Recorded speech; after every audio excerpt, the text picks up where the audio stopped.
예, 오늘도 사전투표 하신 분들이 인증샷을 많이 보내주셨는데 소개해 드리려고 합니다. 그 전에 여러분께 긴급 공지 하나 해드리겠습니다.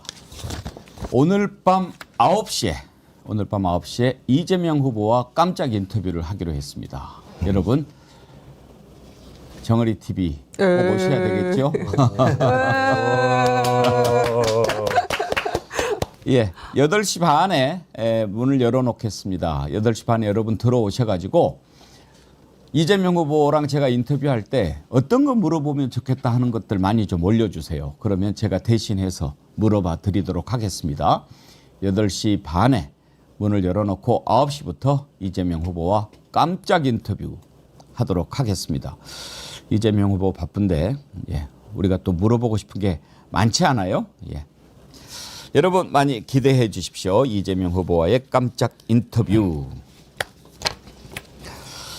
사전투표 하신 분들 글도 많이 올려주시는데 베르사 이후의 장마님 골수 이찍 친구가 있는데 그러니까 이찍 친구래요.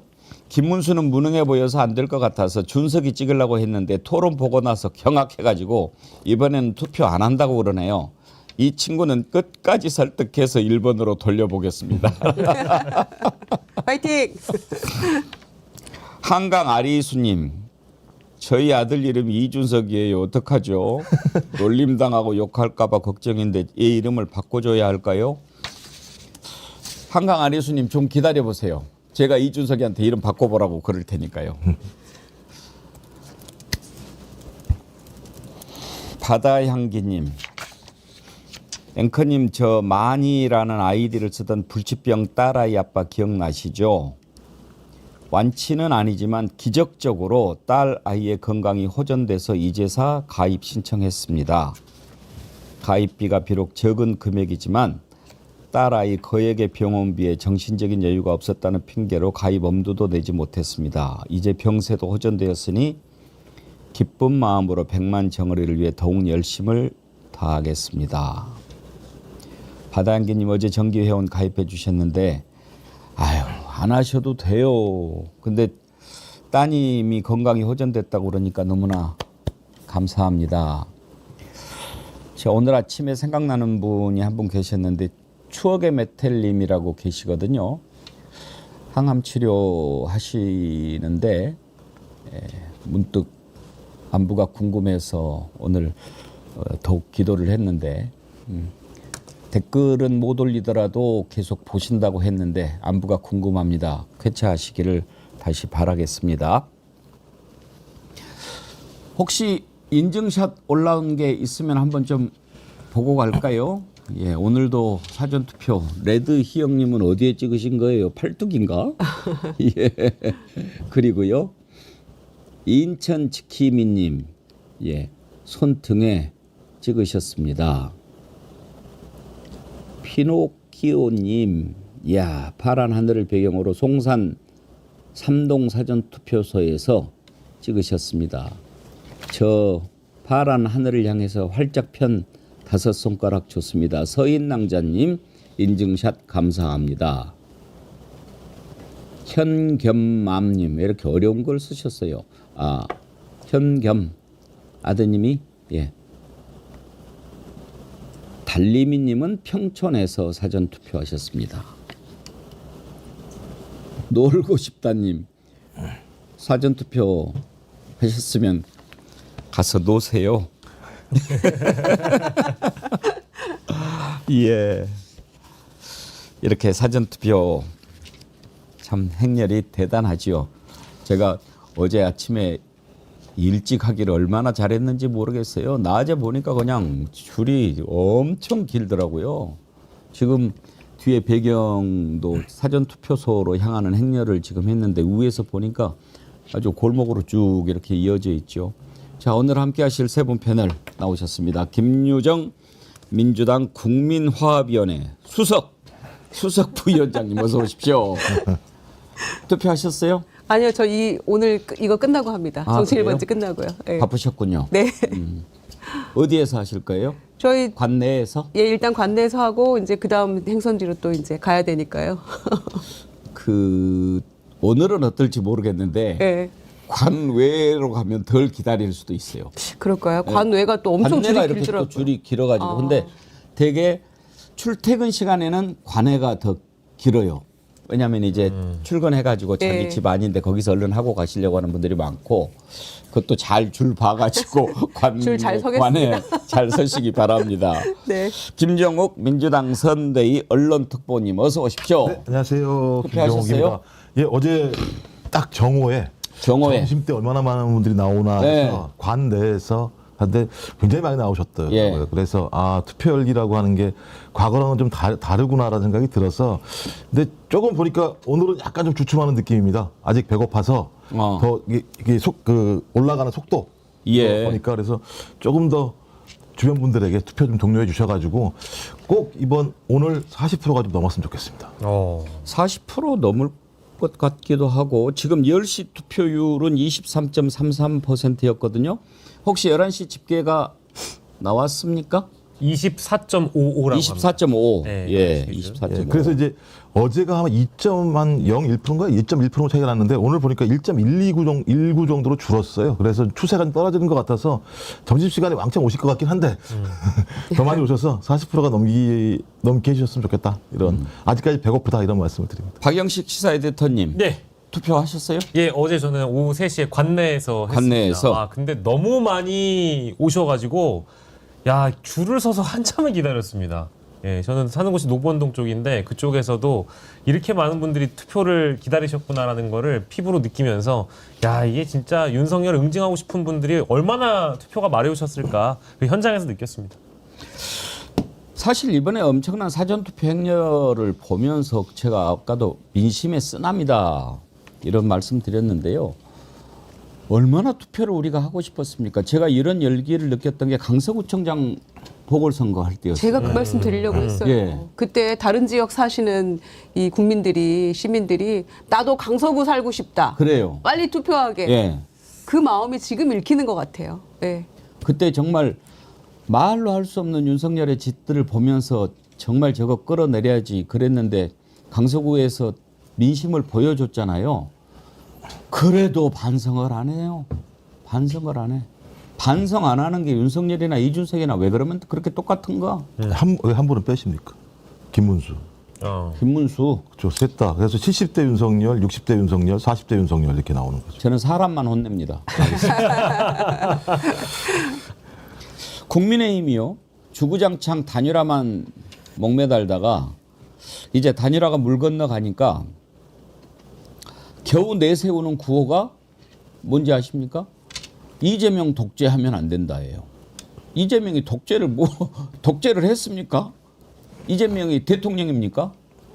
근데 막 독재 안 된다. 근데 그 논거가 뭐냐면 지금 국회가 민주당이 다수를 장악하고 있는데 행정부도 이재명 대통령이 되면 이건 완전히 독재로 간다 이런 건데요. 저는 그게 말이 되냐? 중간고사 1등한 사람이 기말고사 1등하면 그거 안 되는 겁니까? 프로야구에서 정규리그에서 우승한 팀이 코리안 시리즈 우승하면 그거 독재입니까? 이거 뭐 말이 되는 소리를 해야죠. 남들 공부할 때 치는 마음방으로 놀다가 1등하면 그걸 막 시비 걸고 완전히 이건 성적이 떨어지면 지가 반성하고 머리 싸매고 공부해야죠. 안 그래요? 수석님 수석해 보셔보면 잘 알잖아요. 아니 우리가 그 입법부에서 다수당이 된 게 그냥 우리가 마음대로 막 한 건가요? 이게 민심이었잖아요. 국민들이 민주당에게 국민의힘, 근데 윤석열 정권을 비판하고 본때를 보여주기 위해서 민주당에게 힘을 몰아주신 거였잖아요. 그게 민주당 죄입니까? 이재명 후보 죄입니까? 그리고 이번에 또 불법 개헌과 내란 사태로 다시 응징 투표하는 거 아닙니까? 그런데 이걸 가지고 무슨 민주당을 향해서 이런 얘기를 퍼붓는 건지. 그러니까 이 선거에 대해서 할 얘기가 없기 때문에 억지 궤변으로 이런 얘기들을 그냥 지어내는 건데요. 사전투표의 열기도 그렇고 국민들의 지금 민심도 그렇고 이런 말 따위에 흔들리지 않을 뿐더러 더 욕먹을 짓만 하는 것 같습니다. 지금 사전투표 호남이 엄청나게 높지요. 영남의 2배를 기록하고 있는데 저는 이걸 보면서 물론 이제 항상 사전 투표가 호남이 좀 높았죠. 그런데 김종국 원장님 보시기에 어때요? 영남이 또 본투표 때 하려고 안 하는 걸까요? 아니면 이번에는 찍기가 싫다일까요? 어느 쪽으로 보십니까? 지금 흐름을 보면 제가 또 본투표 때는 다시 또 결집할 어떤 기미가 보여요. 왜냐하면 어제 대구가 꼴찌였었거든요. 오늘 계속 올라가고 있는 상황입니다. 아마 어제 엄청나게 내부에서 위기 경고 사인을 했을 거고 그럼 본투표에도 많이 모일 거라고 저는 생각을 하고요. 근데 더 중요한 건 이제 내란을 응징하겠다는 국민들이 훨씬 더 많으시기 때문에 그런 국민들이 많이 나오시게 되면 저들이 뭐 이렇게 하더라도 큰 차이는 없을 거라는 생각이 들고 보니까 전남은 지금 이 시간대 보니까 43%나 투표를 하셨어요. 43%. 네, 43.04%라고 나와 있는 거니까 제가 또 이제 거의 절반 이상이 나오신 절반 정도가 나오신 것 같고 그래서 오늘 다 해불자. 뭐 아니요. 그때 본투표 하신 분도 계세요 여기서. 예. 끝까지 상황 본 다음에 우리 힘을 보여줄게 이런 분도 많이 호남이 많이 계신데 이 얘기는 호남민들이 단합된 힘으로 민주주의를 지켜야 된다. 그러니까 호남이라고 하는 건 대한민국 민주주의의 상징이고 독재에 항거한 가장 거룩한 성전을 전개했던 곳 아니겠습니까? 좀 그런 의미에서 그런 자긍심을 가지고 있는데 이미 어제 오늘 투표를 통해서 호남의 민심이 어떤 것인지 명확히 보여줬고 이 호남의 민심은 충청도와 수도권으로 전 북상할 거라는 생각이 들고요. 또 옆으로도 이게 동진을 전 할 거라는 생각이 들기 때문에 지금 싸움은 저쪽 뭐 보수층들이 대거 나온다고 하더라도 더 많은 국민들이 응징 투표를 하기 위해서 나올 거기 때문에 그리고 그런 것들을 더 독려해서 민주주의가 어떻게 예를 들면 독재에 맞서서 승리할 수 있는지를 다시 한번 21세기에 좀 보여줄 필요가 있다는 생각이 듭니다. 근데 참 박영식, 예. 신기한 게 지난 대선에서 77.1%가 최종 투표율이었잖아요. 근데 그때 80%를 넘긴 지역이 4군데였어요. 예. 야. 전남, 전북, 광주, 세종이었거든요. 그런데 역시 사전 투표도 지금 이 4군데가 1, 2, 3, 4등입니다. 그렇군요. 확실히 이 투표율이 대단한 열기와 지난번과 똑같은 그런 의지를 가지고 많은 분들이 달려가시는 것 같아요. 이 지금 영남의 2배에 달하는 것, 영남이 지금 조금 처졌던 것, 박영식 에디터님은 어떻게 분석하고 계십니까? 저는 뭐 이제 광주의 민심이나 전남의 민심이라는 건 실제 5.18을 겪으셨던 분들이잖아요. 그러니까 물론 저희 수도권에서 12월 3일 내란의 밤을 겪으셨던 분들은 그 자리에서 피부로 느끼시기도 했고 저희 스튜디오가 인접한 이 여의도 국회 바로 앞에서도 당연히 저희 피부로 느꼈지만 지역에 계신 분들은 상대적으로 사실 자고 일어나니까 이런 일이 터졌다더라. 다른 지역 분들은 그러실 수 있겠지만 전남과 광주 민심은 또 다르게 받아들이는 것 같아요. 우리가 한번 그때 그 시절을 겪어봤는데 이건 정말 엄청난 일이다. 이거는 우리가 국가의 폭력을 응징하지 않고서는 우리 민주주의가 바로 설 수 없다라는 그 절박감과 그 위기감을 광주 전남 분들이 더 많이 상대적으로 느끼시는 것 같긴 합니다. 그래서 이제 이런 투표율이 나오지 않나 생각이 들고 반면에 이제 대구 경북이나 이제 영남 지역을 중심으로 봤을 때는 뭐 커뮤니티에도 여러 차례 좀 공개가 되긴 합니다만은 보수 카톡방에서는 사전 투표 하지 말자. 절대 하면 안 된다. 무조건 본투표해야 된다. 이제 이런 여론이 많다 보니까 혹시나 그 지역민 분들께서 영향을 받진 않으셨을까 이런 약간의 생각도 좀 해봤습니다. 왜요? 김문수도 사전투표 하겠다는데. 윤희 JJ님, 저희 엄마가 91세, 이모 2분이 92세, 95세인데 세 분 다 개몽 완료해서 이재명 표로 접수 완료했어요. 특히 엄마한테 이재명 후보 인생 스토리를 들려드렸더니 눈물을 글썽이셔서 저도 감동 먹었습니다. 이번에 이제 이재명 후보가 대통령이 되면 방송사에서는 이제 그 당선자, 이제 지금은 바로 대통령이죠. 스토리를 준비합니다. 미리미리 이렇게 준비하는데 지금 우리 정어리 TV의 김수진 작가님이 지난번에 윤석열 대통령 됐을 때 이제 거기 있던 곳에서 준비를 했는데 저한테 그러더라고요. 정말 힘들었다고. 스토리가 없어서. 윤석열이 무슨 스토리가 있어요. 그러니까 사람에게 충성하지 않습니다. 이거 하나 실수로 말한 거 빼놓고는 쓸 게 없는 자 아닙니까? 그자 참 만드느라고 애를 많이 먹었다고. 우리가 지금도 기억하는 게 김대중 인동초의 삶, 노무현의 바보 노무현, 얼마나 스토리가 차고 넘칩니까? 참 이재명 후보 눈물 없이는 들을 수 없는 그의 삶 참 벌써부터 기대가 됩니다. 포토J70님 생애 처음 투표하는 딸 몸이 불편하신 노모 저와 와이프 모두 4명 어제 사전 투표했습니다. 4층 투표소 가기 위해 1층부터 줄이 서 있었습니다. 너무 기뻐서 어제 술 한잔 했는데 아직도 술이 안 깨고 있네요. 그래도 기분은 좋습니다. 그래요. 제가 살고 있던 곳 어제 그 투표소도 4층이었거든요. 되게 주민센터 4층이 이제 좀 강당으로 쓰니까 거기에다 해놨나 봐요. 아, 근데 뭐 연세 드신 분들 그 난간을 잡고 4층까지 올라가는데 나라가 좀 살기 좋아지면 주민센터에 에스컬레이터 놔드려야 될까 봐. 이장신님, 앵커님 이것은 꼭 물어보시면 좋겠습니다. 6월 3일 개표 시작 후에 몇 시쯤 내각 인선 발표하실 건지 궁금합니다. 예, 오늘 밤에 이재명 후보 특집 인터뷰에 이거 물어봐 달라는 거죠? 알겠습니다.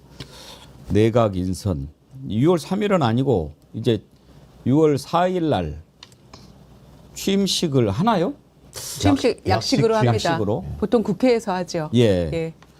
그리고 나서 곧바로 명단 나오지 않을까 싶기도 합니다.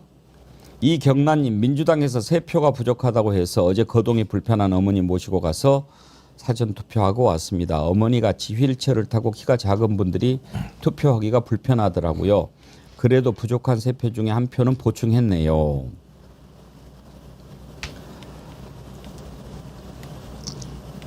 박영자님, 우리 남편 74살 김천 이직이었는데 백운기 정어리 TV 날마다 듣습니다. 이번에 대구 아들 딸 2번 찍는다는 걸 모두 다 1번으로 찍게 만들었습니다. 우리 남편 윤 씨 때문에 개몽되었어요. 저는 이번에 영남 지역에도 상당한 변화가 있을 거라고 예상합니다. 거미줄 최정아님, 경제 좀 살려달라고 하세요. 먹고 살게 해주세요. 25만 원도 빨리 여러 번 주게 해주세요. 예, 우리 정의련 한 분도 봉사활동을 열심히 하시는 분인데 연세 드신 분들 이렇게 투표소까지 가기 힘든 분 이런 분을 모셔다 드리는 그런 봉사활동을 어제 오늘 이렇게 하고 계시는 분이 계십니다. 참 훌륭한 분이시죠. 그런 분들이 많이 계시고요. 신임 민주당원 김용남 의원이 모셨습니다. 어서 오세요. 환영합니다. 병아리 당원. 선대위에서 뭐 맡으셨나요? 아니요, 뭐 그거는 뭐 선대위 직책이 중요한 것 같지는 않아서 근데 대신 그 용광로 유세단이라고 해서 저를 포함해서 뭐 허은하 전 의원 또 김상욱 의원 이른바 저는 이제 탈북민 모임이라고 표현하는데 네, 탈북민 그러니까 이번에 새로 민주당에 들어온 분들 그리고 그 연예인 분들 그리고 그 학계에 계신 분들을 이렇게 모아서 이제 다양한 구성원으로 용광로 유세단이라고 만들었어요. 그래서 그렇게 유세하러 다니고 그러시군요. 그렇게 돕고 있습니다. 용광로 유세단 인기가 좋겠는데요. 아, 좋습니다. 예. 어제 여의도에서 했는데요. 예. 그 한 여성분인데 그 얘기를 들어보니까 그 호주 사신대요. 근데 호주 사시는데 자기가 재외국민 투표를 놓쳤대 그거를 뭐 미리 등록하고 그걸 했어야 되잖아요.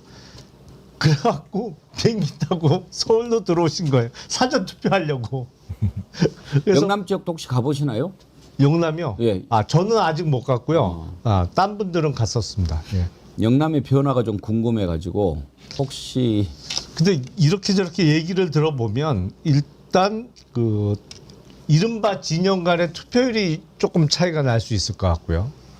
그리고 PK는 지금 여론조사에서도 엎치락 뒤치락 하는 여론조사가 많이 나오고 있잖아요. 제가 보기엔 2018년 지방선거 때 그때 민주당의 단체장 후보들이 PK 지역에서 많이 당선됐죠. 그 비슷한 투표 결과는 나오지 않을까 싶어요. 그 이상을 좀 기대하고 있습니다만 그리고 결국엔 TK가 얼마나 바뀌느냐 이 문제인데 20대 선거 중에는 가장 그래도 높은 득표율이 나오지 않을까요? TK 지역에서도. 그러게요. 그럼 좀 예. 예상을 해볼 수 뭐 이미 있어요. 여론조사 데이터를 보면 지금까지 보면 문재인 후보든 문재인 후보가 이재명 저번에 후보든 22% 정도를 획득했어요. 대구하고 경북에서. 근데 지금 여론조사 데이터를 보면 대부분 30% 정도의 여론조사 지지율이 나오는데 여론조사보다는 더 많이 나오게 돼 있거든요. 실제로 본래 투표를 까게 되면. 그래서 저는 아무리 적어도 저 지난번보다는 5% 이상은 나올 거다라는 측면에서 TK 지역, 그리고 또 TK 지역에서 계신 합리적인 보수분들 같은 경우는 진짜 투표하기 싫으실 거예요. 아니 어떻게 내가 김문수한테 투표를 할 수 있어라는 생각하시는 분들이 꽤 많이 계시기 때문에 그런 분들이 투표를 안 하실 개연성도 좀 있는 측면이 있고요. 그래서 이번 참에 어떤 형태로든지 TK 지역에서 민주당 후보 이재명 후보가 30%를 넘게 된다면 저는 그 지역 사회에 의미 있는 변화들을 그 지역민들이 느끼실 거라는 생각이 들어서 지역 구도의 타파라는 측면에서도 이번 선거는 좀 유의미하게 그 수치를 바라볼 필요가 있다는 생각이 듭니다. 김유정 의원님 혹시 이사도라라는 노래 아시죠? 노래 좋아하시니까 볼머리 악단의 연주곡인데 잘 모르는. 이사도가 부산이 덩컨밖에 모르는데. 부산이 대인님이라고 이제 우리 애청자님 네네네. 계시잖아요. 그분이 카페에다가 이사도라 볼머리 악단 노래를 올리셨어요. 예. 그러면서 설명이 뭐냐면 이번에 부산이 확 디비져 가지고 2번, 4번이 돌아버리게. 아 이사도라. 놀라운 접근이세요. 놀라운 접근입니다. 진짜. 대단하시네 진짜. 선거 끝나고 이사도라 한번 좀 틀어드려야 돼요.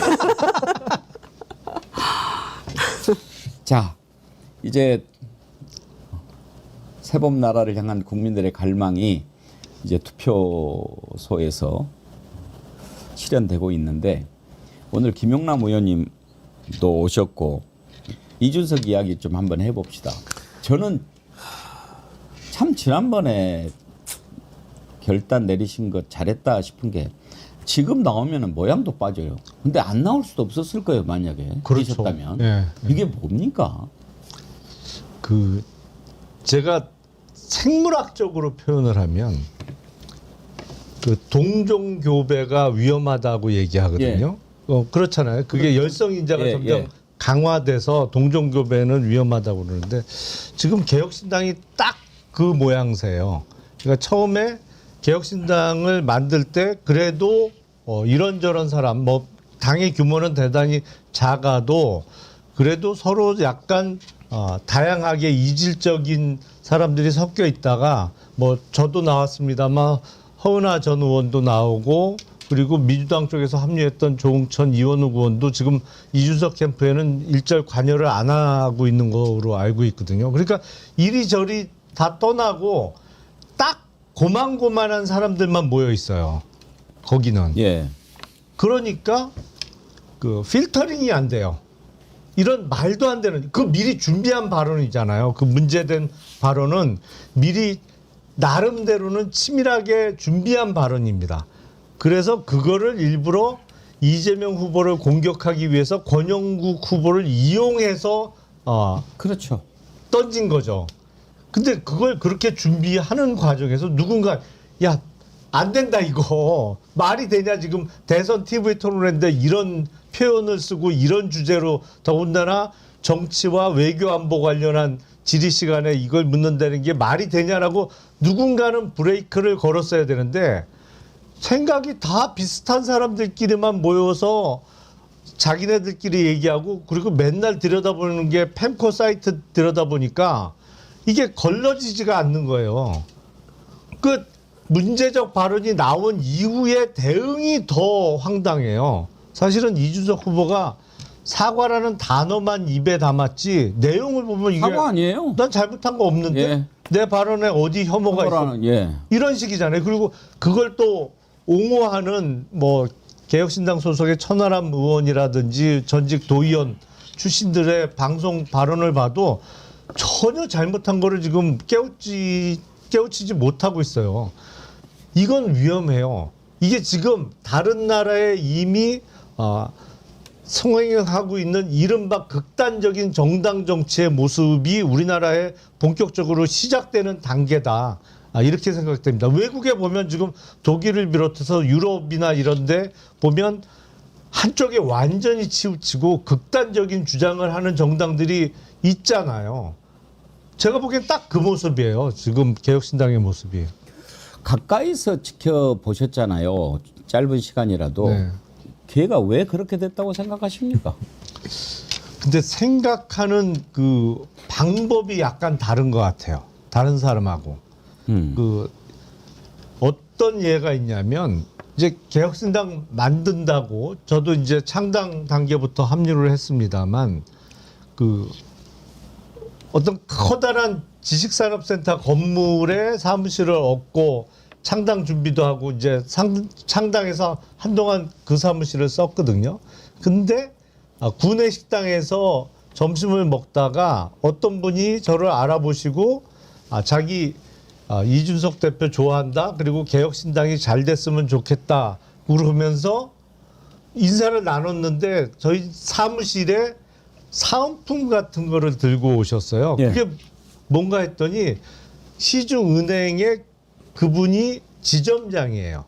근데 구내식당에서 우연히 저를 보시고 사무실을 물어서 자기 은행에서 이제 고객들용으로 준비해놨던 무슨 치약, 뭐 비누 이런 거 들어있는 사은품 세트를 몇 개 들고 오셨더라고요.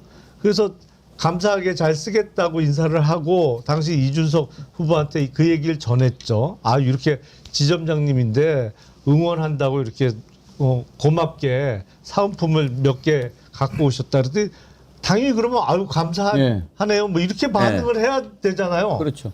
첫 마디가 뭐였냐면 아유 우리 당비 계좌 유치하겠다는 거죠 뭐. 전 깜짝 놀랐어요 진짜. 아니 어떻게 첫 반응이 그게 나올 수가 있는지. 그래서 생각도 못했어요. 야, 자, 와 진짜 아니 그래서 모든 인간관계를 목적과 수단으로만 해석을 하는구나. 근데 매사 그런 식이에요. 딱 아주 딱이네. 머리를 너무 굴려버리는군요. 이게 말이 안 되잖아요. 이제 그런 일반 사람들을 사람들 생각하는 거하고 좀 다른 도덕 감정이 없다고 그런 와. 거예요. 사람과 관계 속에서 그 사람의 선의로 이해하지 않는 거예요. 네. 자신의 계산적인 일속으로만 판단한 거거든요. 근데 사람은 그럴 수가 없어요. 아니 나한테 고맙게 다가오면 네. 고맙게 느껴야 되는 거죠 상식적으로. 아니 일단 감사하게 그렇죠. 받아들이는 게 먼저죠. 너무 감사하죠. 아니 근데 첫 반응이 그렇게 나오는 거고. 당비 계좌 유치하려면 치약 갖고 하겠습니까? 그러니까요. 정말. 치약을 얼마나 갖고 와야 되는 거예요? 그럼? 아니 사람의 선의를 어떻게 그런 식으로 정치하면 안 되겠네. 진짜. 와, 근데 말이라도 진짜 안 아니, 되겠다. 말이라도 그렇게 하면 안 되는 거잖아요. 그렇지. 아니 생각이 어떨지 모르겠지만 아무리 그래도 말이라도 그렇게 하면 안 되는 거 아니겠습니까 정치인이라는. 그렇죠. 아이고 너무 감사하네요. 제가 언제 오다가도 한번 인사드려야 되겠네요라는 게 맞는 거죠. 당연하죠.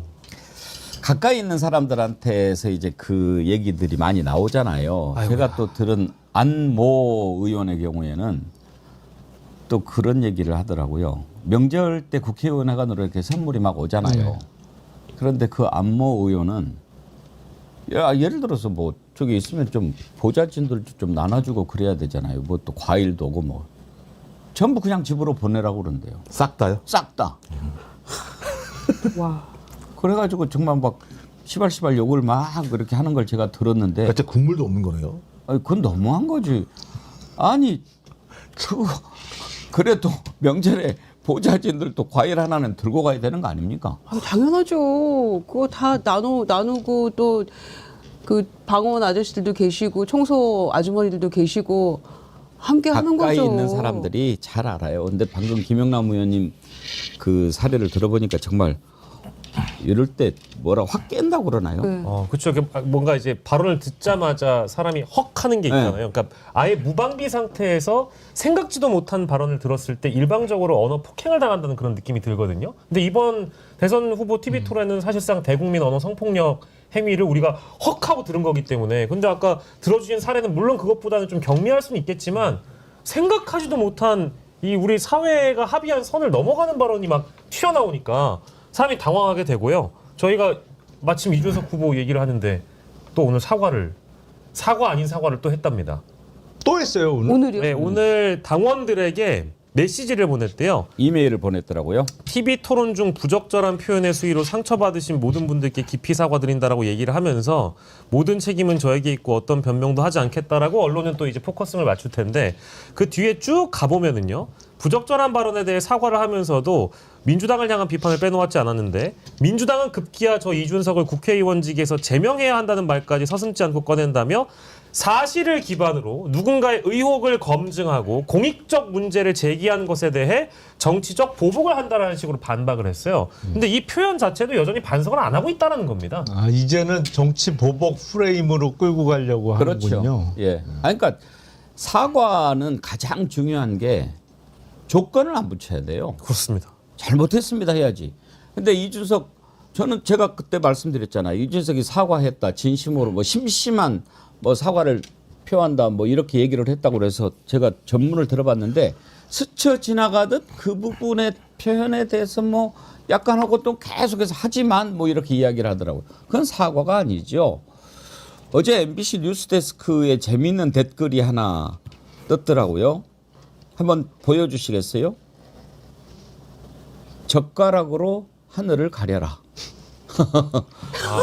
젓가락으로 하늘을 가려라. 저거 쉽지 않을 텐데. 예. 숟가락으로, 손바닥으로 하늘을 가리는 사람은 봤어도. 예. 아니 이게 얼마나 웃기냐면요. 그 이준석이요. 3일 동안 프레임을 3개를 바꿔요. TV 토론할 때 뭐라 그랬느냐. 권영국 후보한테 물어보면서 이러니까 민주당이랑 정의당이 성인지 감수성이 떨어진다라고 나 이거 밝히고 싶었다고 얘기했다가 그 다음에는 가족 검증을 하겠다고 했다. 지금 오늘은 또 정치보복 프레임을 갖고 나왔는데 이게 웃긴 게 유시민 그 작가의 발언에 대해서 또 이 이준석이 또 공격을 했더라고요. 공격한 내용을 보니까 그런 거예요. 여성 비하에 가까운 저급한 언어로 상대를 공격하는 모습을 보니 정치적 품격이란 무엇인가 다시 묻게 된다. 이걸 자기 입으로 얘기를 페이스북에다가 그래서 이거 이상한 이 사람인가 이게 어떻게 이걸 질문할 수 있지? 그 다음에 그 설란영 씨에 대해서 뭐 좀 문제되게 했던 거니까 설 씨를 선거의 도구로 삼아 욕망의 화신처럼 묘사한 것은 노무현 정신의 정반대에 선 퇴행적이고 모욕적인 행태라고 얘기를 해요. 자기가 노무현 정신 그렇게 얘기했으면서 자기가 한 행태가 그렇죠. 그래서 이 자는 누워서 침을 뱉는 자구나. 그리고 여기에 대해서 하나도 부끄러움을 모르는구나. 제가 그래서 아까 맨 처음에 말씀드린 도덕 감정이 없다고 말씀드리는 거예요. 자기가 도덕 감정이 있으면 이런 얘기 부끄러워서 못 써요. 근데 그게 없으니까 뭐든지 자기의 정치적 이익이 된다면 갖다 쓰는 거예요. 아, 어떻게 이런 힘드셨겠어요? 아니 그러니까 그 생각이 돌아가는 회로가 일반 사람들하고는 조금 다른 방향으로 예. 돌아가는 것 같아요. 저는 이준석이 원래 이제 젊은 친구가 참 저러나 이런 생각을 많이 했는데 지금은 정치를 하면 안 된다고 생각합니다. 나라를 망칠 수 있는 그런 자지요. 그 지금도 기억나는 게요. 뭐 선거 전략을 얘기하는 게 있었어요. 그때 아마 국민의힘 당 대표 시절이었을 거예요. 윤석열 후보 있을 때. 그때 어디 인터뷰에 나와가지고 20, 30, 60, 70이 모여가지고 40, 50을 포위하고 막 이런 얘기를 하는 거를 그때 보면서 지금 저자가 대표 아닌가. 그런 것은 어떤 참모들이 이렇게 얘기를 할 수는 있어요. 자기들끼리. 이렇게 하면은 됩니다. 뭐 이렇게. 그리고 자기들끼리 회의하면서 이런 식으로 포위하면 좀 어떻게 뭐. 근데 대표고 총괄하는 선대위원장일 거 아니에요. 그런데 그런 사람이 나와가지고 그 포위론을 얘기하고 그럴 때 저런 애가 어떻게 정치를 한다고 하지? 그 자리가 국민들에게 비전을 제시하고 그런 전략적인 거라든지 추잡한 술수 같은 것은 내부에서 이야기하지 그걸 밖으로 꺼내더라고요. 그러니까요. 그 소위 세대 포이론이니 뭐 이런 예. 본인의 뭐 논리잖아요. 얼마나 많이 지탄 받았습니까? 세대 갈라치고 또 젠더 갈라치고 그게 정치인의 모습은 아니잖아요. 그런데 본인이 무슨 압도적 새로움? 그래서 제가 이번에 보면서 압도적 구태고 압도적 경악스러움이다. 이거는 정치하면 안 될 큰일 날 사람이다. 라는 생각을 했는데 아까 뭐 박영식 앵커도 말씀하셨습니다만 권영국 후보한테 돌려서 그런 질문을 하고 그 지켜보던 모든 국민들이 사실 불의의 일격을 당한 셈이잖아요. 그러니까 인권위원회 진정이 막 쇄도하고 일반인부터 변호사들부터 고소고발이 난무하고 지금 이런 상황으로 가고 있는데도 불구하고 계속 그 기자회견은 자꾸 왜 여는지 제대로 사과도 안 할 거면서 여전히 내가 뭘 잘못했냐라고 얘기하면서 뭐가 혐오냐? 존재 자체가 혐오해요. 이준석 후보가 지금 얘기하는 거는. 그러면서 그냥 고개 빳빳하게 쳐들고 그러고 있는 거 아닙니까? 그래서 나이가 젊다는 것만으로 생각이 젊고 또 젊은 정치하는 건 아니다라는 것을 우리가 다시 한번 알게 된 것 같고요. 참 딱하다는 생각마저 듭니다. 지금은. 이준석이 제일 나쁜 것은요. 정치는 국민의 눈물을 닦아주고 국민을 하나로 어떻게 하면은 만들까 하는 것을 해야 정치인 겁니다. 그런데 이제는 모든 것을 갈라치게 하는 겁니다. 목적을 위해서 국민을 수단으로 이용하는 겁니다. 장애인이 괴롭다라고 하면 그 장애인의 눈물을 닦아주고 장애인과 눈을 맞추면서 어떻게 하면 장애인을 위한 대책을 복지 대책을 좀 세워볼까 이렇게 생각하지 않고 장애인과 비장애인으로 갈라치게 해가지고 표를 얻으려고 하고 여성 문제 이런 거 생기면 그건 어떻게 또 여성의 성평등을 보장하고 또 그런 부분을 좀 도와줄까 하지 않고 여성 문제가 생기면 여성과 남성을 또 갈라치게 해가지고 이익을 보려고 하고 매사가 그런 시간입니까? 그렇죠. 그러니까 이준석의 정치라고 얘기하는 건 아까 말씀하셨습니다만 유럽 극우주의자들이 하고 있는 정치 행태를 그대로 벤치마킹을 해가지고 국내에서 그렇게 자기의 정치적 방식을 하는 건데 가장 좋은 방식들은 혐오를 만들어서 그 혐오에 동조하는 사람을 내 편으로 만들어서 정치하는 게 가장 편한 정치인 거예요. 그 정치에는 뭐 예를 들면 그 비전과 정책적인 정교함이 필요하지 않아요. 그냥 저자는 혐오 받을 만한 마땅한 사람이야. 저 사람은 적이야. 그러니까 저 적과 같이 싸울 사람 모여. 자, 우리는 우리끼리 모여가지고 똘똘 뭉쳐서 저들을 공격하면 돼. 라고 얘기하는 방식의 극단주의적인 정치는 무엇을 무너뜨리느냐? 민주주의를 무너뜨립니다. 토론할 필요가 없어요. 아니 적과 전쟁을 벌이는데 뭐하러 토론하겠습니까? 그냥 무조건 맹공하는 거죠. 말씀하셨던 것처럼 장애인들에게 이동권은 우리와 다르게 생존권과 마찬가지예요. 장애인들이 이동을 하지 못하게 되면 건강권이 훼손됩니다.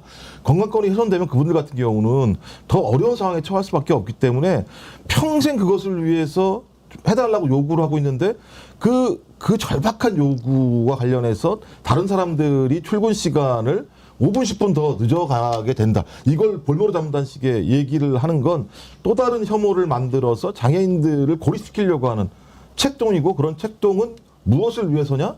자기의 지지층이라도 더 하나씩 끌고 들어오려고 하는 발상이다.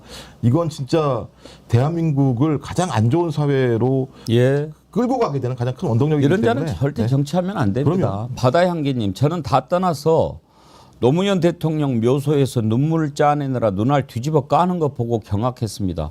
박영식 그냥 그거 보셨죠? 예, 그 아니, 영상 봤습니다. 정말 혐오스러워요. 그러니까 이게 모든 정치를 자신의 하는 행위가 그게 어떤 수단이든 간에 이제 목적만 달성한다면 된다라는 정치의 방향인 것 같아요. 그러니까 노무현을 파는 것도 마찬가지고 이번에 이 선거 과정에서 드러났던 이 TV 토론 과정에서 드러났던 자신의 발언을 어떻게 프레임 전환해가지고 자신이 승리할 수 있을까 이거에만 골몰하는 것 같아요. 이 지금의 선거가 벌어지고 있는 이유는 윤석열 때문 아닙니까? 그러니까 저는 이준석에 대한 심판은 동시에 이루어져야 된다고 봅니다. 즉 이준석은 윤석열이다라는 프레임을 저는 좀 제안을 드리고 싶은데 정치인이요. 저는 실수할 수 있다고 봐요.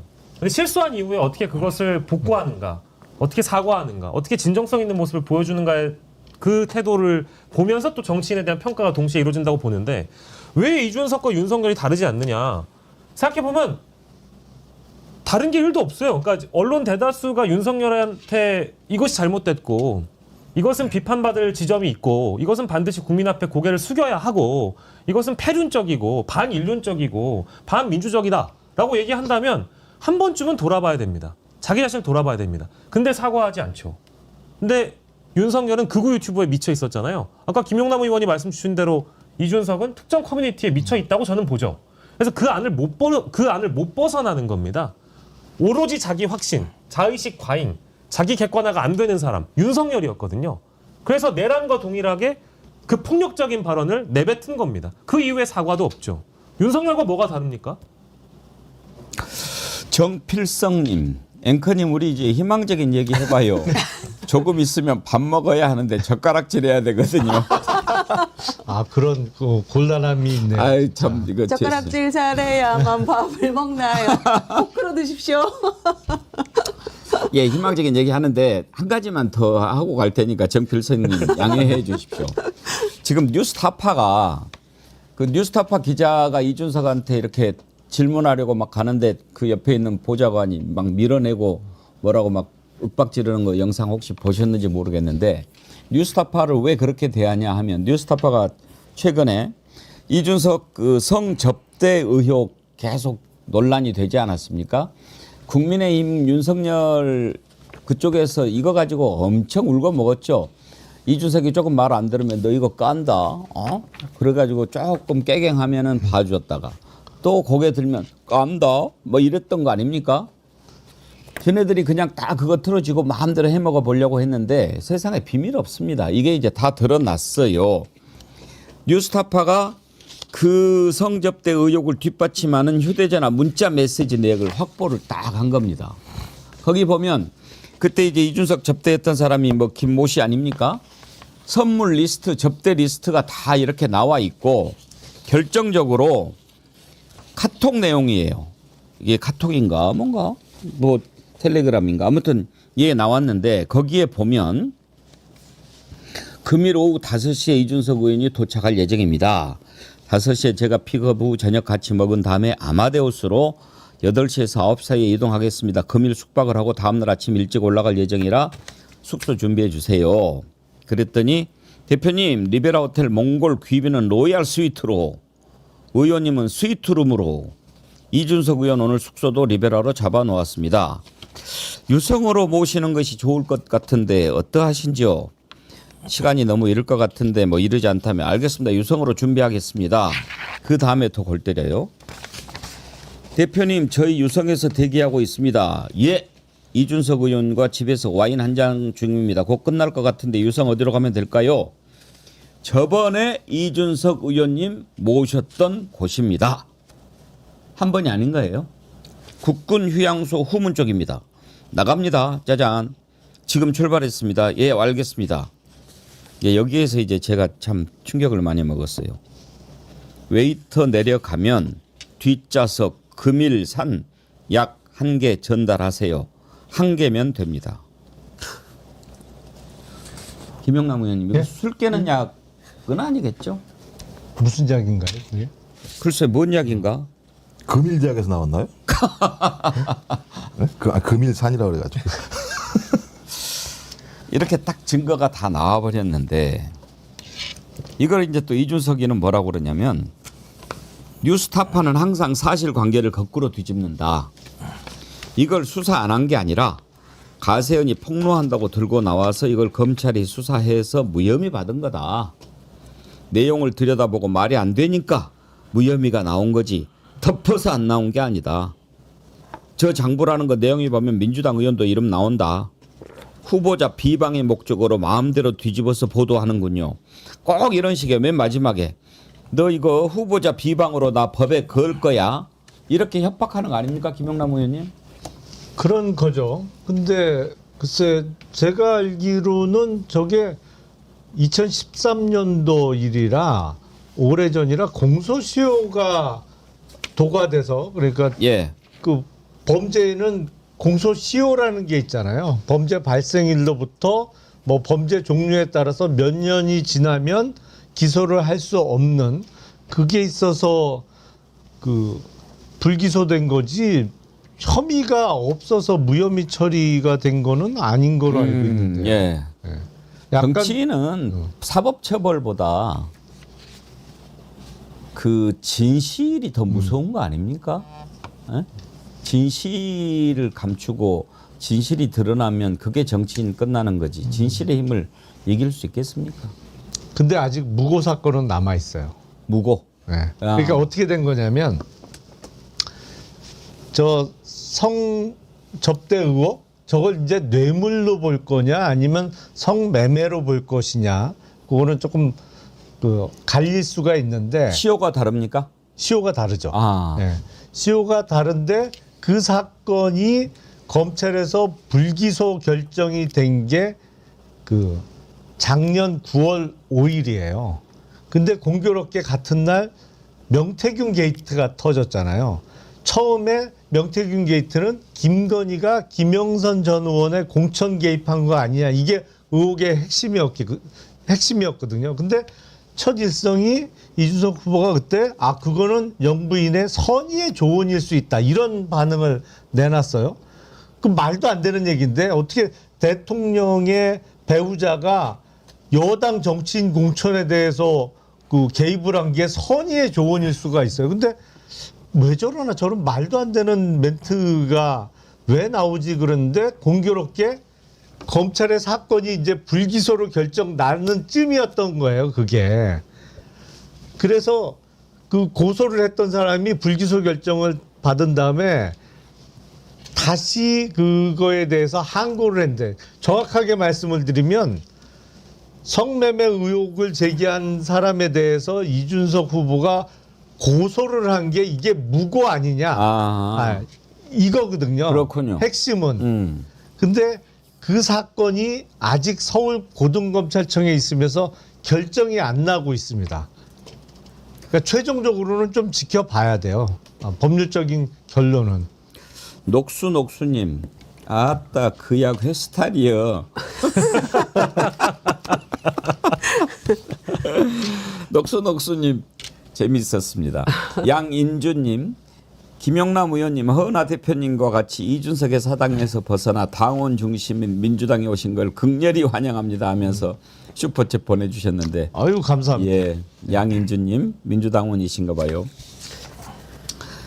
예, 지금 뭐 이런 것들이 다 드러나는데 진실을 왜 감추냐 하는 것이 더 큰 거죠. 뭐 그거 가서 무슨 짓을 했나 이런 거. 근데 이런 걸 가리켜서 자업자득이라고 하는 거예요. 지가 그런 짓을 안 했으면 지금 그게 논란이 되지도 않을 수도 있어요.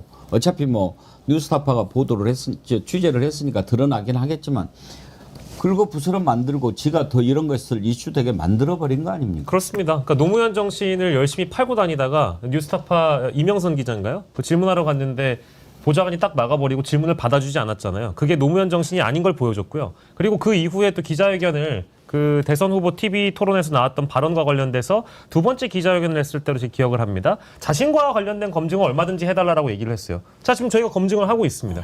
검증을 할 거라면 언론사 기자의 질문을 받아주는 게 상식이고 원칙이죠. 근데 하지 않고 있잖아요. 진짜 이게 앞다르고 뒤따라다라는 게 딱 이준석 후보를 두고 하는 말 같습니다. 이준석 관련해가 한 가지만 더 말씀드리게 되니까 뭐가 이렇게 많아요. 고구마 줄기처럼 나오는. 정필성님 이해해 주세요. 민주당에서 이준석 망한 집을 펴냈더라고요. 그런데 정말 꼼꼼하게 잘 펴내서 여러분들하고 꼭 한번 나눠보고 싶어가지고 준비를 했습니다. 조금 빨리 올려볼 테니까 한번 좀 띄워봐 주세요. 이준석 망한 집 해가지고 이준석이 지금까지 어떤 짓을 해왔는지 다 정리가 돼 있는데 이준석은 좋겠어. 지가 했던 거 이렇게 딱 다른 당에서 다 정리도 해주고 아주 주옥 같던데요. 망한 집 한번 띄워봐 주십시오. 그리고 조금 빨리 페이지를 넘겨주세요. 다른 얘기도 좀 하고 싶어요. 김문수 얘기도 해야 돼요. 김문수, 야, 참. 김문수, 그러면 망한 집, 예? 알겠습니다. 그럼 김문수 준비됐나요? 네. 예. 이준석은 그러면 망한 집은 다음 기회에. 오늘 이준석 너무 많이 하면 이준석 선거운동 되니까. 저 팀들이 지금 굉장히 기분 나빴나 봐요. 이준석 너무 오래 하니까. 너무 오래 한다. 김문수도 좀 조져야 되는데 뭐 이런 생각 때문에. 근데 김문수 후보는 어떻게 봐야 될까요? 그러니까 사고가 어딘가에서 멈춘 걸까요? 아니면 바뀐 걸까요? 특히 이 일본이라든지 또 우리 역사라든지 이런 부분에 대해서는 말로 할 수 없을 정도로 왜곡이 심해요. 완전히 왜곡돼 있어요. 윤석열이가 그러는 건 좀 이해가 됐어요. 뿌리 깊은 친일파니까. 근데 이제는 왜 이렇게 됐나요? 뭐 옛날에 뭐 운동할 때 일본에서 뭐 자금을 받았나요? 왜 이래요? 한번 발언 한번 들어보시죠. 독립군이 10,000명도 안 되고 1,000명도 안 됐어요. 이 상태에서 우리가 일본 식민지를 벗어나게 됐던 것은 바로 미국의 원자폭탄 2방 때문에 우리가 항복. 일본이 항복해서 해방된 거 아니에요. 맞죠? 이거 우리가 독립운동 열심히 해가 됐다. 그렇게 가르치는 데는 어디 있느냐? 북한의 김일성이 그렇게 가르쳐요. 우리 대한민국 국민들은 싸울 생각이 없어요. 목숨 걸 사람이 아무도 없어요. 깡패와 강도가 권총 강도가 나타나는데 아무도 안 다치고 아무도 피 한 방울 흘리지 않으려고요. 아무도 죽을 생각 없이 다 엎드려버려. 그러니까 이 나라는 식민지밖에 할 게 없습니다. 무조건 총 가지고 핵 가진 사람한테 평화 엎드려서 평화를 구걸하는 이런 국가를 노예국가라고 하는 겁니다. 4.3 폭동은 대한민국 건국을 위한 재헌 국회의원 선거 실시를 반대하는 제주도민들의 좌익을 중심으로 한 폭동이 제주 4.3 폭동이에요. 이런 역사 인식을 가진 자가 공당의 대통령 후보라고 한다면 그 당도 책임져야 합니다.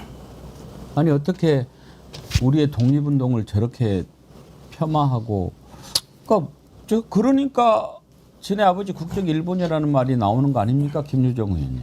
그러니까 아니 아직도 제주 4.3을 폭동이라고 부르네요. 와, 너무 충격적인데요. 그러니까 그냥 일제시대 우리의 국적은 일본이란 말이 저 그 멘탈에서는 너무나 자연스럽게 나오는 것 같습니다.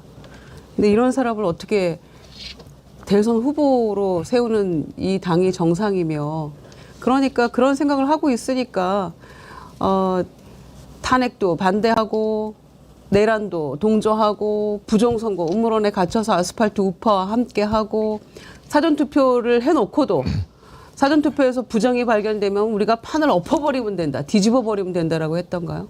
막 이런 망발들을 서슴지 않고 하는 것 같습니다. 그러니까 국민도 무섭지 않고 민심에 대한 두려움이 전혀 없는 내 마음대로 가겠다는 건데 어떻게 이런 사람을 후보로 내세워가지고 국민들을 모욕합니까? 국가를 모욕하고.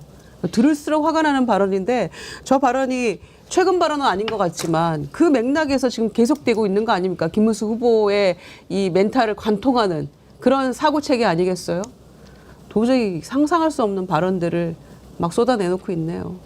그리고 그 역사 인식도 문제지만 기본적으로 대통령 후보면은 나라의 법과 질서를 따르고 또 대한민국의 정신에 대해서도 좀 이해가 되고 그래야 되는데 지난번에 박영식 앵커님 박근혜 만났잖아요. 네. 그리고 나와서 또 하는 유세장에서 하는 얘기가 억울하게 당했다. 그렇게 이야기를 해요. 그러면서 죄 없는 우리 박근혜 대통령을 저런 식으로 그러면 대법원 판결, 헌법재판소 판결 이런 걸 다 부정한다는 거 아닙니까? 그렇습니다. 그러니까 선거도 저는 부정하는 분이었다라고 봤지만 우리 국가가 만들어 놓은 시스템과 체계, 이 질서 모두를 그동안 부정해 왔던 게 아닌가. 역사만을 부정한 게 아니고요. 우리 대한민국이 만들어 놓은 헌법이나 이 체계나 법치 모든 이 질서 자체를 다 부정했기 때문에 그런 인식을 갖고 있기 때문에 그런 발언이 나왔다라고 보고요. 저는 사실은 이번 TV 토론회에서 기대를 많이 하진 않았지만 김문수 후보에게 더 이상 그 어떤 기대도 하지 않는 게 첫 번째 TV 토론에서 나왔던 발언 중에요. 첫 번째였는지 두 번째였는지 좀 기억이 좀 희미합니다만은 그 발언이 기억나요. 원전의 안전성을 강조하다가 원전이 너무 안전해서요. 그 원자폭탄을 떨어뜨려도 원전이 파괴가 되지 않는다. 안전하다라는 발언을 한 사람이 바로 김문수 후보로 제 기억을 합니다. 제가 그 발언 보고 나서요. 야, 이거는 수준의 문제가 아니라 그냥 자격이 없는 사람이고 어디 뭐 시정잡배도 하지 않는 주장을 TV 토론에 나와가지고 하시는 분이잖아요. 저 사람이 하는 말을 우리가 아무리 들어보고 따져봐도 하나 상식적이지 않고 우리가 들여다볼 가치가 없는 발언이기 때문에 저는 지금 이 분이 대통령 후보라는 것 자체가 지금 신기하다라는 말씀을 드릴 수밖에 없을 것 같습니다. 그 김문수 후보의 말이 맞다면 정말 죄 없는 박근혜 대통령에게 죄를 뒤집어 씌운 사람이 윤석열인데 그러면 김문수 후보는 윤석열과 박근혜 사이에서 지금 입장은 뭐예요, 도대체? 그래서 박근혜 명예회복해야 된다 이런 얘기를 했는데 그렇다면 윤석열도 본인 대통령 되면 곧 사면시켜야 된다 이런 얘기 할 거 아닙니까? 이재명 후보가 그거에 질문 물어보니까 또 빙빙 돌려서 회피했죠. 그래서 저는 계속해서 방송에서 얘기합니다. 이재명 찍으면 이재명 됩니다. 김문수 찍으면 윤석열 돌아옵니다. 계속 얘기하고 있어서 그 생각만 마음에 담고 있어도 그 끔찍했던 12월 3일의 기억 우리가 또 지난 3년간의 기억을 다시 떠올리게 되는 것 같아요. 그래서 투표 잘해야 됩니다. 이런 김문수 후보는 글쎄요.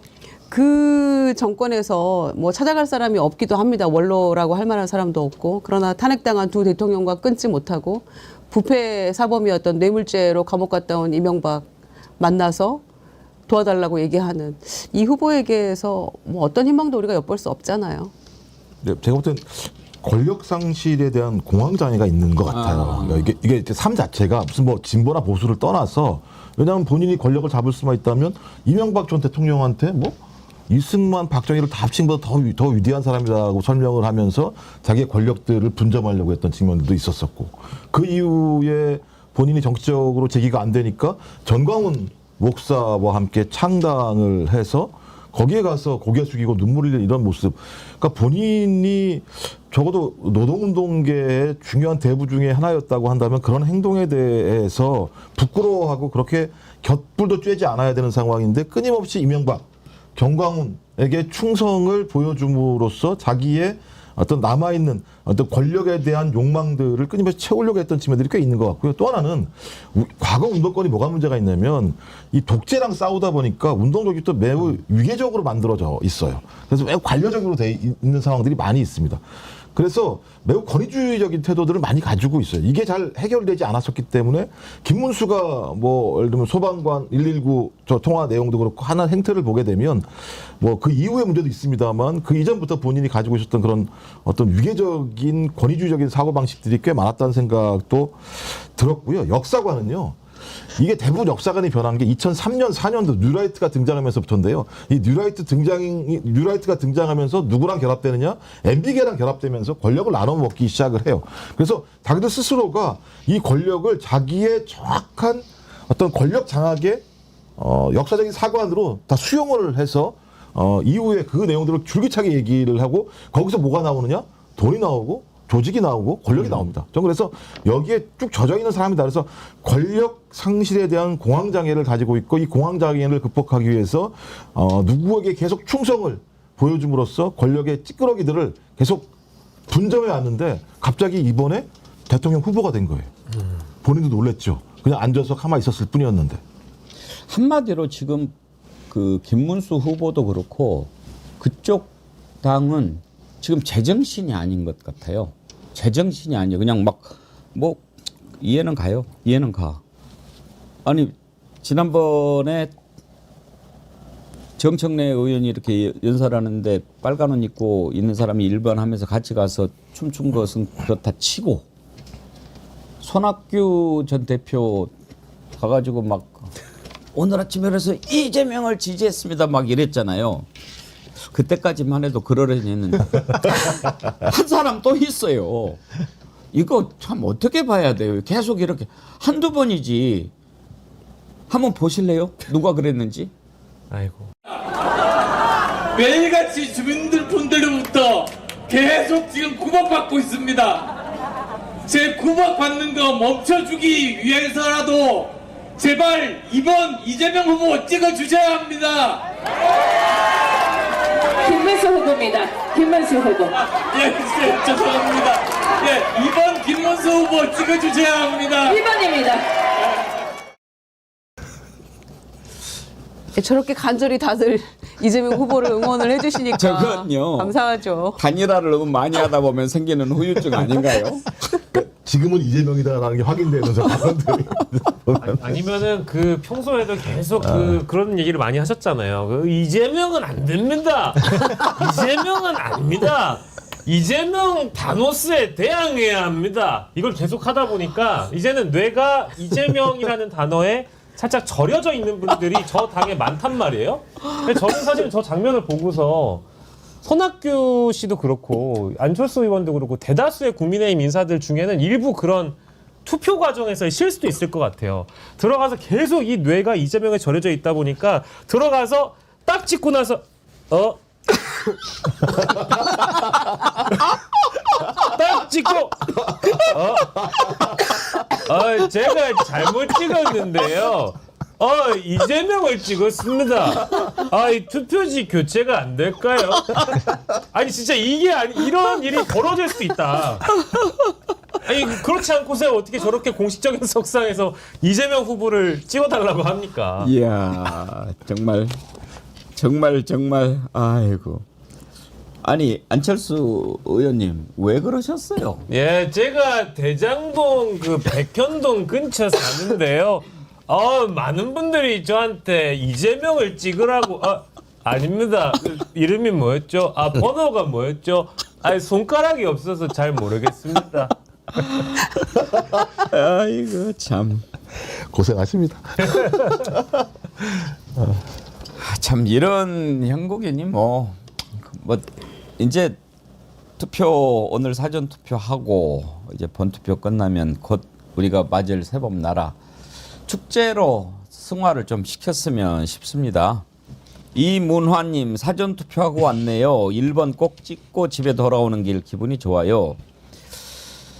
저는 68세 먹은 할머니인데 키우는 7살 먹은 손주가 어젯밤 자기 전에 무릎 꿇고 기도하는 모습이 너무 귀여웠어요. 이문화님 손주 자랑 하시는 거죠? 500원 주세요.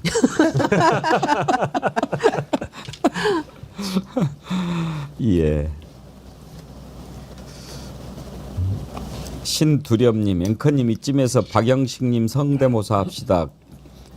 방금 들으셨잖아요. 제가 늦게 소개한 거죠.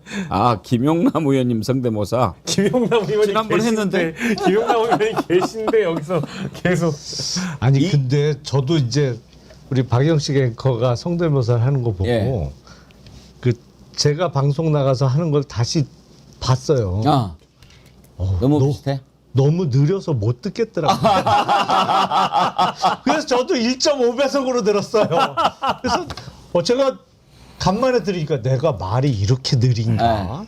그 절감하겠더라고요, 진짜. 그걸 몰랐다고요? 아니 살짝은 알고 있었는데 이렇게 느린지는 잘 누구보다도 몰랐어요. 김유정 의원님이 잘하시죠. 맨날 오대영에서 만나시잖아요. 그렇죠. 애통 터지지 않았어요? 한 제가 1분이면 할 얘기를 한 3분에 걸쳐서 하시는 것 같아요. 근데도 좀 느려도 이렇게 전달력이 좋으니까 네. 이렇게 듣게 되더라고요. 네. 감사합니다. 맨 좋게 처음에 시작할 때 봐주셔서. 어떻게 한다고? 그게 아니고. 답답할 때는 아니 그러니까 그게 이렇게 출발을 하죠. 예. 이준석이 아까 그 망한 집을 못 봤는데 준비가 됐나요? 한번 볼까요? 어떤 것들을 했는지. 민주당에서 신속 신속대응단. 대응단에서 만들었네요. 어떤 것들이 있죠. 워낙 많지만 성상납 혐의에 대해서 최종 무혐의가 나서 억울한 누명이었다고 밝혀진 나. 그러니까 이게 아까 우리가 짚었던 부분이죠. 그걸 최종 무혐의라고? 근데 그거는 공소시효가 지나서 공소권이 없었던 거지 혐의가 없었던 것은 아니다. 그렇죠. 공소시효가 지나면 혐의가 있더라도 기소를 할 수가 없습니다. 예. 이제 우리가 다른 이유에서 공소시효라는 제도를 뒀기 때문에 그거는 혐의 유무하고는 상관없어요. 공소시효. 사실을 교묘히 왜곡하는 거죠. 예. 또 있습니까? 자, 노무현 장학금. 이것도 노무현 장학금이 아니라 노무현 대통령 때 대통령 과학 장학금을 받은 거다. 이제 이렇게 이야기를 하는데 이것도 일관성이 없어요.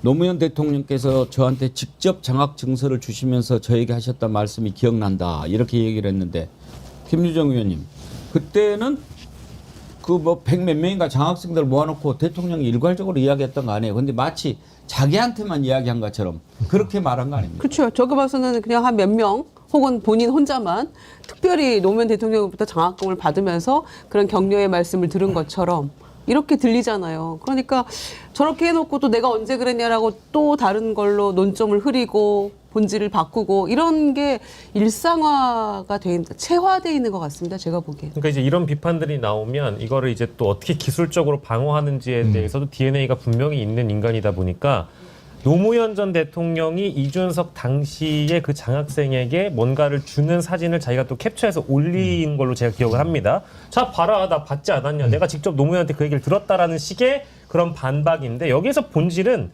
당신이 노무현을 과거에 선긋기 하다가 왜 지금 팔아먹고 앉아있느냐라는 그 위선적인 태도. 그거를 비판하는 건데 이제는 이제 기술적으로 꼬아서 당신들의 말이 거짓말이다. 내가 이렇게 반박할 수 있다. 이제 이런 거에만 혈안이 돼 있는 거니까요. 예, 또 있나요? 유승민 의원실에서 인턴한 적 없다. 2011년 12월에. 근데 하버드대 1학년 때 유승민 의원실에서 3개월간 인턴했다는 사실이 밝혀졌잖아요. 제가 볼 때 이거 윤상현 의원 후배인가요? 맨날 거짓말하고 시간 지나면 아무런 문제가 없는 것처럼 반복적으로. 그러니까 항상 요행수예요. 지금 이 순간만 넘어가고 내가 빵 치고 난 다음에 이점을 얻으면 그 이후에 거기 사실관계가 밝혀진다고 하더라도 뭐 그건 아니야라고 하는 식으로 그냥 타고 넘어가면 아무 문제가 없는 것처럼 얘기하는데 저 망언뿐만 아니라 기본적으로 제가 볼 때 그냥 이준석은 거의 거짓말 덩어리다. 지금 최근 상황을 보면 거짓말을 일관했다. 그러면 진짜 이준석이 가지고 있는 정치의 진심은 뭐가 있을까? 저는 그 바닥이 지금 하나하나 드러난다고 생각이 들어요.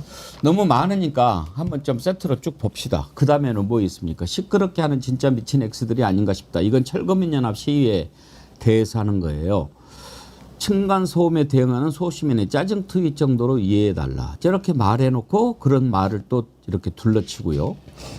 개혁신당 정당 보조금 먹튀 논란. 해당 자금에 대한 지출은 전액 동결해서 나중에 공개하겠다. 이거 이제 여론조사 업체에 1억 6,555만 원 지출했거든요.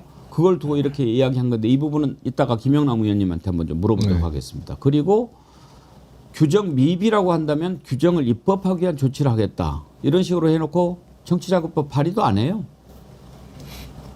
전국민 재난지원금 송영길 대표하고 합의했다. 그래놓고 100분 뒤에는 80% 선별 지급이 당론이다라고 말을 바꾸고. 이 젊은 친구가 말이죠. 저는 공관위에서 최종 결과 보고만 받았고요. 근데 명태균이하고 문자했죠. 윤석열 대통령께서도 전략공천 주라고 윤상현 의원에게 전화하겠다고 말씀하셨습니다. 넵. 그러면 이것은 본인 말이 거짓이든지 명태균한테 거짓말로 얘기한 것든지 둘 중에 하나 아닙니까? 선대위 복귀 안 한다. 윤석열 만날 생각도 없다. 당사에서 숙식하겠다. 국민도 속고 나도 속았다. 이런 식으로 얘기합니다. 이준석은요. 그때 윤석열을 만든 많은 사람들이 윤석열 만든 것에 대해서 사과하고 그 뜻으로 속죄의 뜻으로 탈당하고 신인규 변호사 같은 분이 대표적인 경우 아닙니까? 한 번도 사과를 한 적이 없어요. 한 번도. 어떻게 젊은 정치인이 이런 식으로 못된 것만 골라서 배웠는지 이해할 수가 없어요.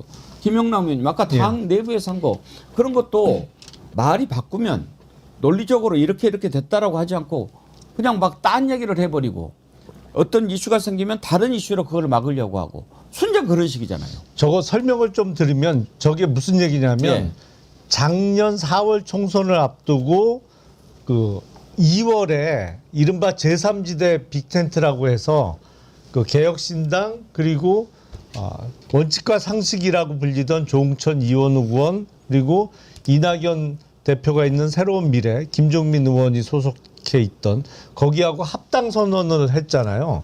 그러면서 국회의원이 딱 5명이 되면서 국회의원 5명하고 4명하고는 정당 보조금이 많이 차이 납니다.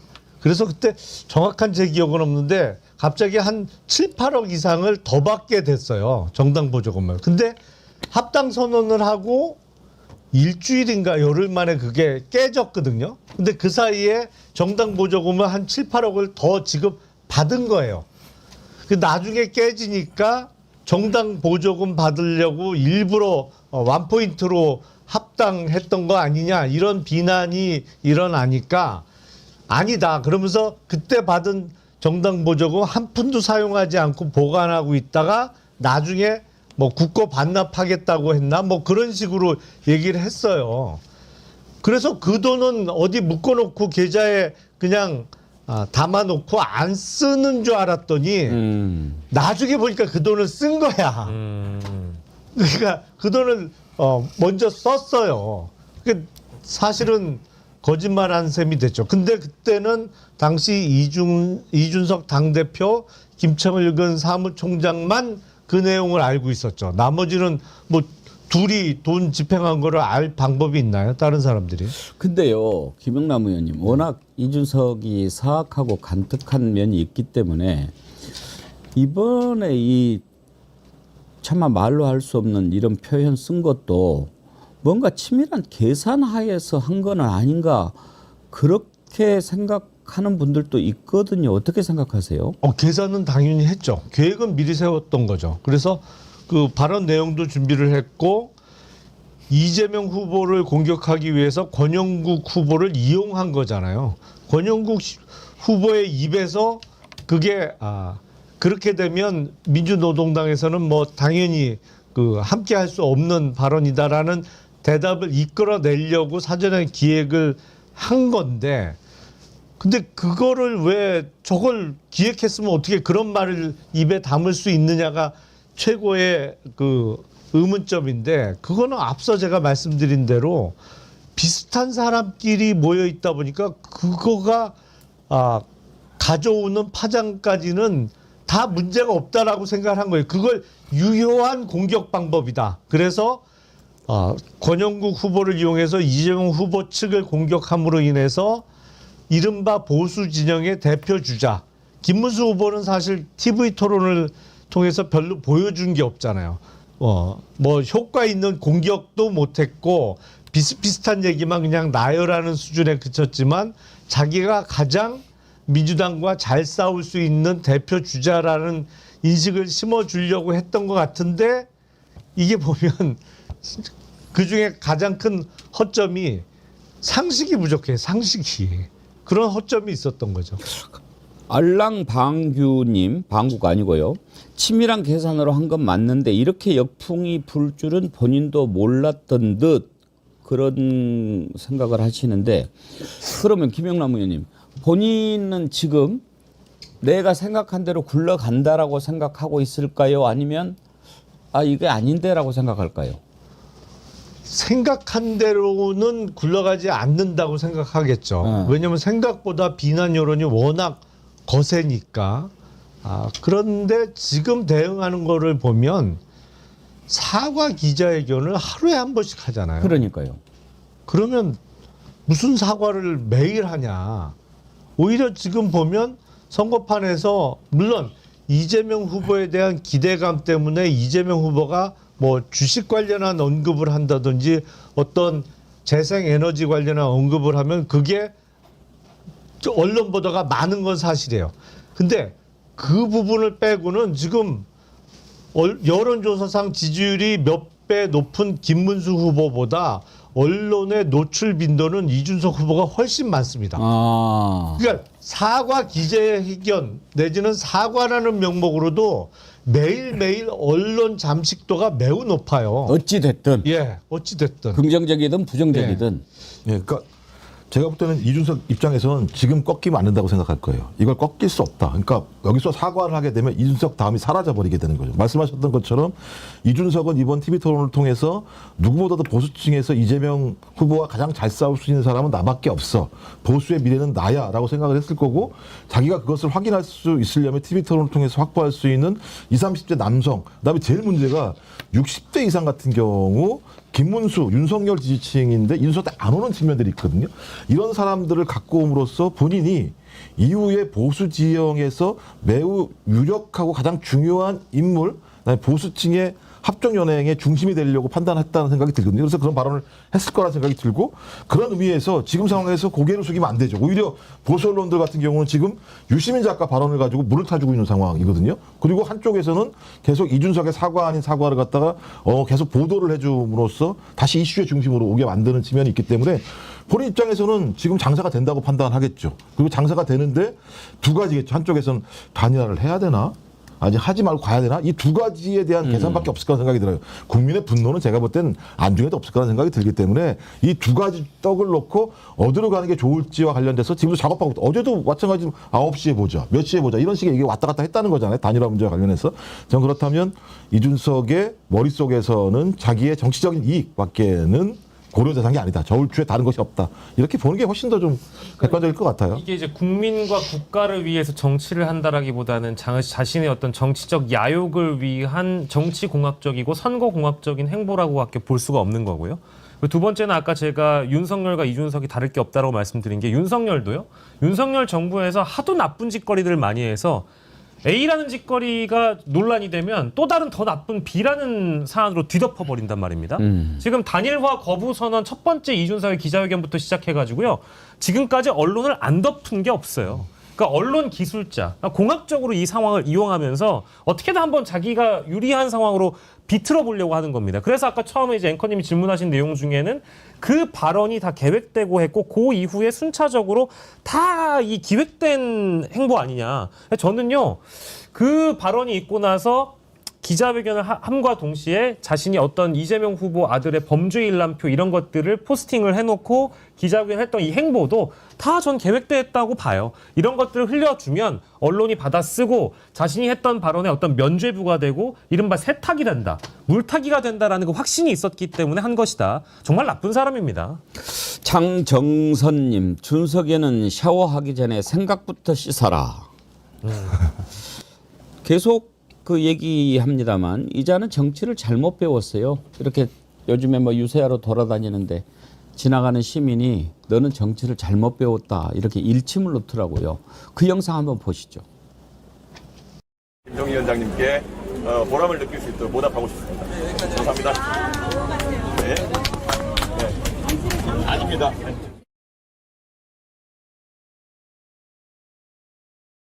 그럼 뭐 기라고 하겠어요? 아니 근데 오늘도 당원들에게 이메일을 통해서 사과했다고 보도를 아까 우리가 언급을 했잖아요. 근데 그 뒷부분이 있었네요. 예. 이번 선거에서 이준석과 개혁신당이 15%를 넘어야 대한민국의 미래를 두고 당당히 경쟁할 수 있다. 뭐 이런 취지를 붙였네. 그러니까 이게 사과가 아니네요. 오늘도. 핵심은 그거네요. 네, 15% 넘게 도와달라 이 취지였네요. 결국엔. 선거 비용을 보전하게 해주십시오.네요. 결론은. 그러니까 이제 핵심적으로 이번 선거에서 국민의힘과 보수층은 대선 승리를 위해서 지금 선거운동하는 게 아니고요. 대선 패배 이후에 어떻게 하면 보수층 내부의 합종연행 과정에서 자기가 지분을 확보할까. 그래서 지금 국민의힘은 친윤과 친한이 싸움을 하고 있는 것이고 친윤 같은 경우와 이준표, 그러니까 이준석과 홍준표 이 두 세력이 어떻게 분점을 할 수 있을 것인데 고민을 하는 선거이기 때문에 당연히 이번 선거에는 국민 유권자들이 안중에 전혀 없는 거예요. 저는 그렇게 판단해야 된다는 생각이 들고 제가 종편이나 이런 데 나가서 이렇게 얘기하면 국민의힘 패널도 엄청 화를 내요. 화를 낼 게 뭐가 있어. 자기들이 이렇게 하고 앉아있는 상황인데. 저는 그래서 국민 여러분들 국민의힘이 지금 선거운동하는 건 대선 선거운동을 하는 게 아니다. 당권 사전 선거운동하는 거다. 이렇게 이해하시는 게 훨씬 더 객관적이실 겁니다. 이향님, 어제 선거사무원이 남편 대신 2번 투표하다 걸렸다는 뉴스가 있는데 선관위가 왜 그럴까요? 일부러 부정투표 선동하기 위해서 이런 말도 안 되는 일을 벌이는 건 아닌지 의심스럽습니다. 정말 철저히 준비하고 살펴야 합니다. 이들은 쉽게 선거 결과 분명히 안 받아들일 겁니다. 그러셨는데 예, 그런 뉴스가 있었는데요. 지금 또 속보 하나 들어온 거 보면 자작극이라는 지금 얘기도 있습니다. 부정선거 뭐 이런 지금 하고 돌아다니면서 막 와가지고 막 찍고 뭐 몇 명인가 찍고 뭐 세고 막 이렇게들 하잖아요. 근데 지금 부정선거 공방을 더 하기 위해서 자작극을 벌였을 가능성을 두고 지금 경찰이 조사를 한다고 하니까 한번 보시기 바랍니다. 별짓을 다 하는 것 같아요. 별짓을 다 해. 아이고 참. 그런다고 뭐가 됩니까? 그러니까 지금 아까 말씀하신 것은 이도 저도 안 되니 이런 식으로 노이즈 마케팅이라도 해서 15% 해보려고 하는 것 같다. 지금 그렇게들 분석하시는 거죠? 예. 일종의 사과도 선거 전략으로 활용하고 있는 것 같아요. 그러고도 남을 거예요. 네. 한 분 재미있는 사연 하나 소개해 드릴게요. 김경민님. 어제 오후에 신랑이랑 사전투표하고 저녁에 술 약속이 있다며 나가더니 포차에서 옆 테이블에서 이재명 욕을 하길래 말싸움하다가 몸싸움으로 번져서 쌍방인데 상대방이 더 맞았다고 합의하라고 해서 100만 원 주고 새벽 2시에 왔더라고요. 와서 얘기하길래 돈은 들었지만 잘했다고 칭찬했어요. 아이고 왜 그러셨어요. 예. 슈크림님, 앵커님 다음부터는 점심시간에는 배설물 내뱉는 소리는 방송하지 맙시다.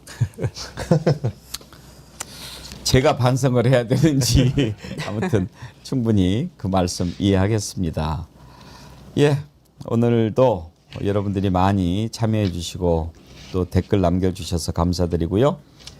그렇지 않아도 예고해 드리려고 그랬는데 HDA님이 앵커님 안녕하세요. 여기는 전남 광양입니다. 선거 전에 이재명 후보님 한번 초청하셨으면 고맙겠습니다 하셨는데 아까 예고한 거 못 보시고 들어오셨군요. 오늘 밤 9시에 이재명 후보 특별 인터뷰 깜짝 진행합니다. 8시 반에 창을 열어놓겠습니다. 8시 반에 들어오셔가지고 이재명 후보한테 이런 것 저런 것 좀 물어봐 줬으면 좋겠다. 그런 질문들 올려주십시오. 제가 대신해서 여쭤보도록 하겠습니다. 9시부터 인터뷰인데요. 8시 반에 열어놓고 저도 조금 일찍 들어오도록 하겠습니다. 몇 분 인터뷰하세요? 일단 뭐 워낙 바쁘신 분이니까 예, 시간을 봐서 하도록 하겠습니다. 그리고 인터뷰가 끝난 다음에는 장윤미 변호사와 함께 내용에 대해서도 좀 얘기하는 시간 갖도록 할 테니까요. 여러분들 함께 해 주시기 바랍니다. 오늘 밤 8시 30분 많이 참여해 주십시오. 네. 혹시 뭐 좀 하고 싶은 얘기 있는데 제가 안 여쭤본 거 있나요? 잠깐 말씀드리면 네. 그 12시 기준으로 하니까 지난 대선하고 격차가 0.6%밖에 안 난 상황입니다. 아하. 그래서 긴장의 끈을 놓치지 마시고 주변 분들에게 전화하셔서 한 분이라도 더 사전투표에 많이 나올 수 있도록 독려해 주시면 좋을 것 같고요. 투표를 많이 해야 내란 세력을 응징할 수 있다. 내란 세력을 응징해야 민생이 회복된다. 민생이 회복돼야 여러분들이 조금은 더 행복한 삶을 살 수 있으니까 조금 더 주변에 독려를 해주셨으면 좋겠습니다. 사실 기록은 기록인데 이제 그게 오늘 넘냐 안 넘냐인데 사전 투표가 거의 토요일이 끼어 있었잖아요. 그렇죠. 이번엔 없죠. 금토였는데 예. 이번엔 불리하죠. 근데 이번에는 예. 토요일이 안 끼어 있기 때문에 그럼에도 불구하고 기록을 갈아치운다면 정말 대단한 거죠. 그렇죠. 놀라운 거죠. 예. 네. 아무튼 사전 투표 많이 참여해 주시기 바랍니다. 저는 그 이번에 이제 반정치 청산을 해야 되는 자리라고 봅니다. 뭐 물론 내란에 대한 청산, 내란 세력의 종식이나 진압도 매우 중요한데요. 우리가 내란 사태 이후에 사실 윤석열의 끈앞풀이나 이런 사람들이 마치 내가 윤석열이라는 듯이 두 손 두 발 들고 나와서 나를 청산해달라고 스스로 자진해서 납세하지 않았습니까? 이번에 이준석 후보도 마찬가지로 이준석을 위시해서 정치하려는 사람들 모두 다 저는 반정치의 상징이라고 보고요. 뭐 언론도 마찬가지고 이준석을 불러다가 면죄부를 주거나 해명을 듣는, 변명을 듣는 그 자리를 마련한 사람들도 마찬가지로 이 반정치에 동조하는 사람들입니다. 모두 다 심판하려면 찍어야 이길 수 있고 찍어야 바꿀 수 있다는 말씀 더불어 드립니다. 네, 찍으러 갑니다. 예. 그리고 다음 주 일주일 뒤 이 시간에는 새로운 세상에서 여러분들 함께 만날 수 있기를 기도하겠습니다. 확 찍어버려. 확 찍으러 갑니다. 예, 함께 해주신 김유정 의원님, 김영남 의원님, 김정국 원장님, 박영식 앵커님 네 분 수고하셨습니다. 감사합니다. 네, 고맙습니다. 감사합니다. 네.